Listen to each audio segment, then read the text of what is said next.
Hey guys, how's it going? Joelster here. Welcome back to the channel. Welcome back to another Best Buy trip. I haven't done these trips in a while, so I wanted to go and check out how is the prices going on right now with all these new TVs that are actually available here at the store. So welcome to the channel, guys. Let's do this.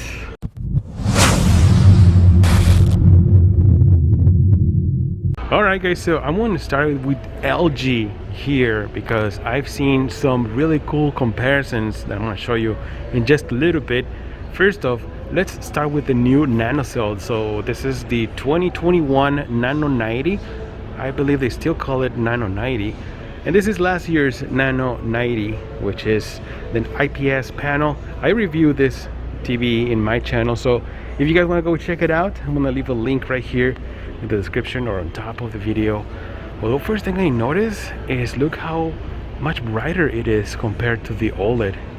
I mean, of course, OLED is going to have better black levels and better contrast, but I don't know, for some reason I think this one looks brighter than the actual OLED TV, which is nice. I mean, NanoCell TVs usually have very good colors. I mean, look at this one. See the comparison? They usually have great colors because it's an IPS panel, but what is lack is in the contrast and black levels. But I don't know, I'm kind of liking this new NanoCell. It usually comes with local dimming as well. Let's check out the price. So the price for the 65-inch version NanoCell, it's $1,400, and it is a 120 hertz refresh rate. It does come with HDR and Dolby Vision as well, which is not bad. If you want to save some money, you can get last year's model. The 65-inch version sells for $1,200, which is actually a very excellent price. Oh, if you're a member of Best Buy, it's $1,150. Nice.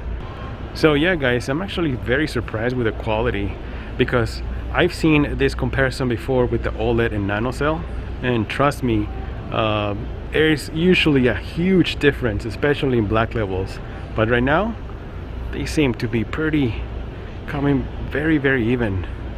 I'm kind of liking the NanoCell now. What do you guys think?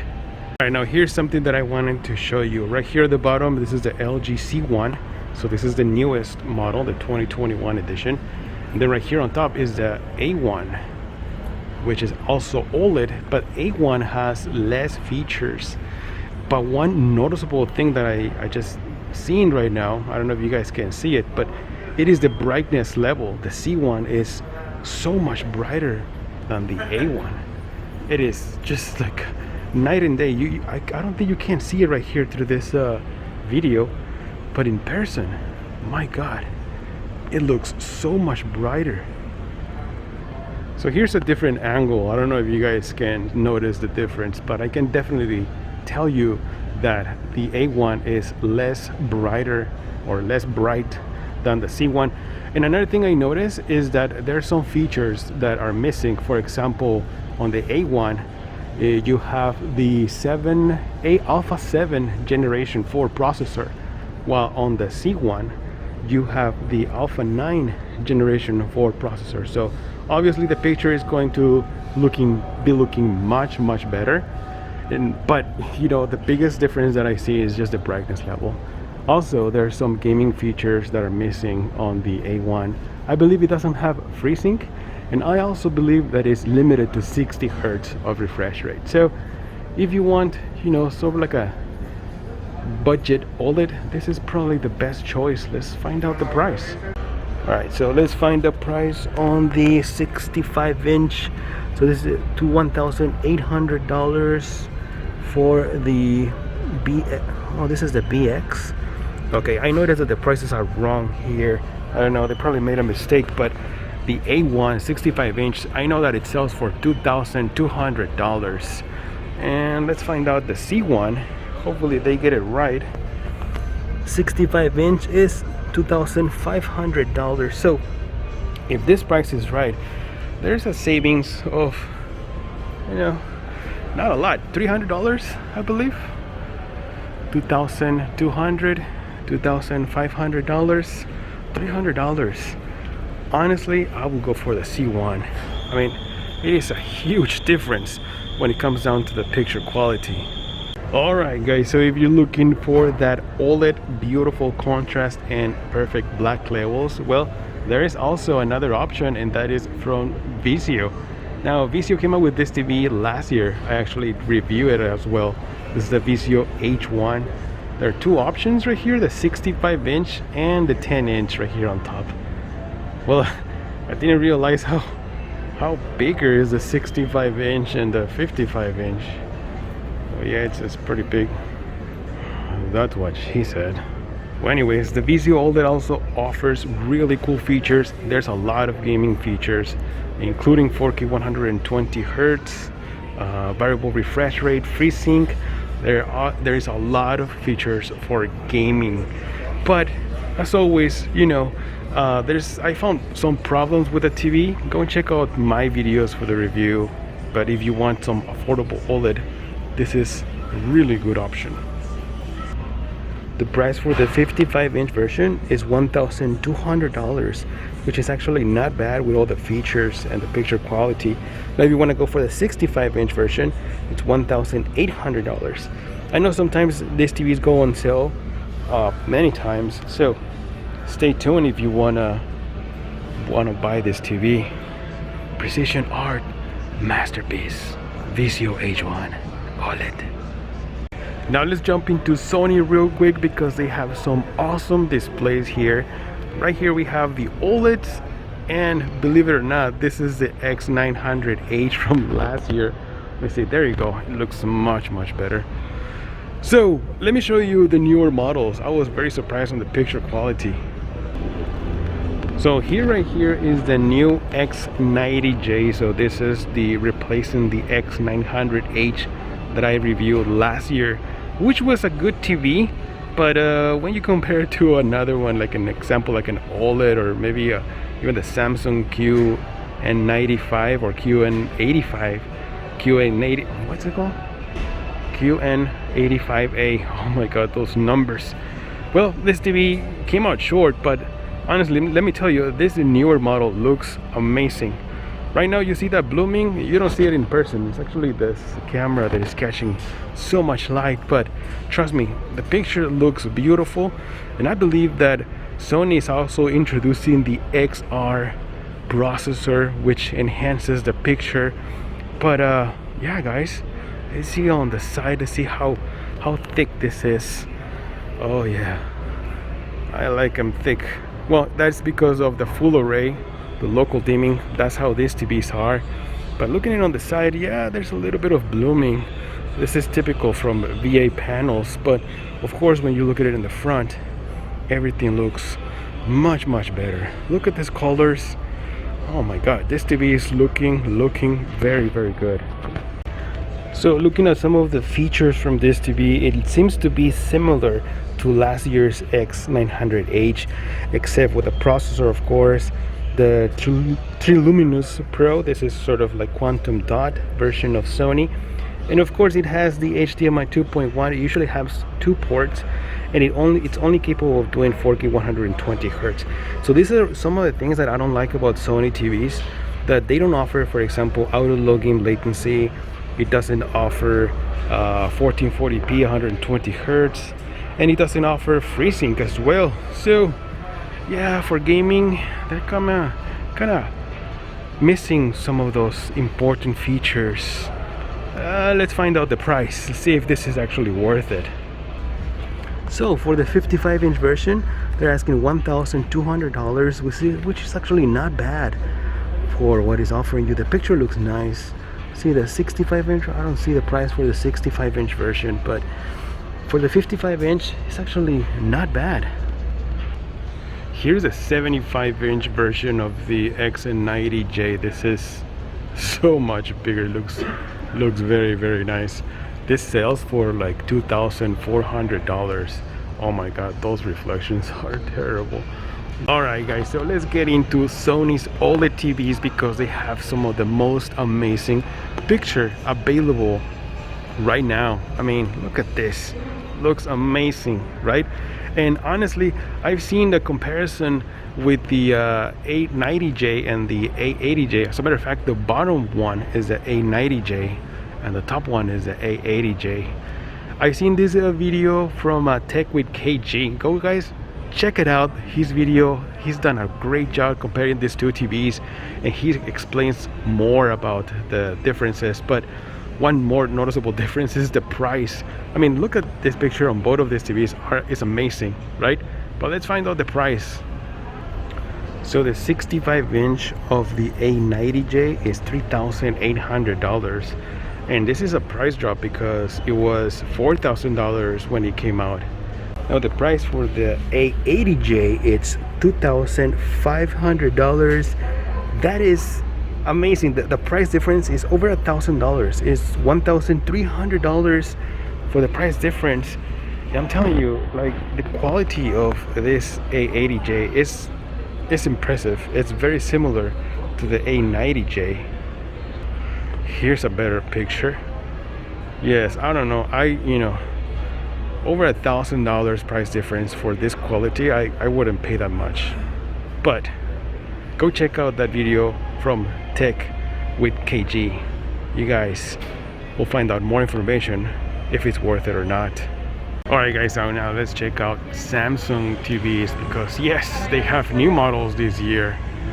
And I'm starting off with the QN90A, which I haven't been able to review this TV, but I've seen so many videos, and honestly, it looks beautiful. I mean, a lot of them are positive reviews, except for, the price. It's very expensive, but look at this picture. I mean, honestly, this camera is not even doing justice. It looks amazing. This is the 8K version, the Q800T, but this new mini LED technology that Samsung is using, it is looking very impressive. This TV also has a VA panel compared to the QN85A, which uses some sort of an IPS panel. I'll show you right now in a little bit, but the picture looks beautiful on both. Honestly, that is my opinion, because I've seen them both right here, and they look very similar, except for probably the viewing angles and the black levels. So the price for the 65-inch version of the QN90A, it's actually not bad, $2,300. Wonder how much is the 55-inch version. It's probably a lot cheaper. Yes, it is actually $1,600 for the 55-inch version of this Samsung. Let me tell you guys, Samsung has some of the best features for gaming as well, except that it's lacking of Dolby Vision, but you still have HDR10 Plus. And if you haven't seen it, test it with Amazon Prime Video. It actually looks very, very good too. So honestly, I haven't been paying attention to Samsung other models except for the Neo or the mini LED. But here's a Q80A. So this is very, very similar to last year's Q80T model, which is VA panel. It has all those same basic picture quality and functions, except that this one has the new Tizen 6, the version 6. And as far as I know, that is the only biggest improvement that this TV has. Over here we have the Q60T, which honestly, it looks very impressive. But if you want to save some money, I suggest to go for last year's model. I mean, it still looks very, very similar, and there's going to be a lot price drop. Here's the Q80T. I mean, look at this picture. It looks impressive. Very, very nice. And here is the Q80A. So like I said, these are not the mini LED models, but this is the newest one that you're going to find from Samsung. Here's a 55-inch version of the Q80A, and it sells for $1,200, which, like I said, is not bad. The picture quality, it's very, very good. It's very bright as well. It's a full array with local dimming, and it has all those gaming features which other TVs from Samsung has, except for the mini LED. Alright guys, so here is the Q70A from Samsung. Just in case if you can't afford the Q80A, well, there's another more budget-friendly version. Now the biggest difference is that this is an edge lit TV, so it doesn't have those black levels and contrast as a full array with local dimming TV. Now, what I noticed about this TV is that it also offers all those gaming features with HDMI 2.1, FreeSync, variable refresh rate, auto login latency. Oh, and one more thing about Samsung TVs, they only come with one HDMI 2.1 port. So if you have both consoles, you can only have to switch when you're going to play different consoles. That's something that I don't really like, but it is what it is. Now, if you want to buy this TV, it's actually not bad. The price is for the 55-inch version is $1,100. The 65-inch version is $1,400.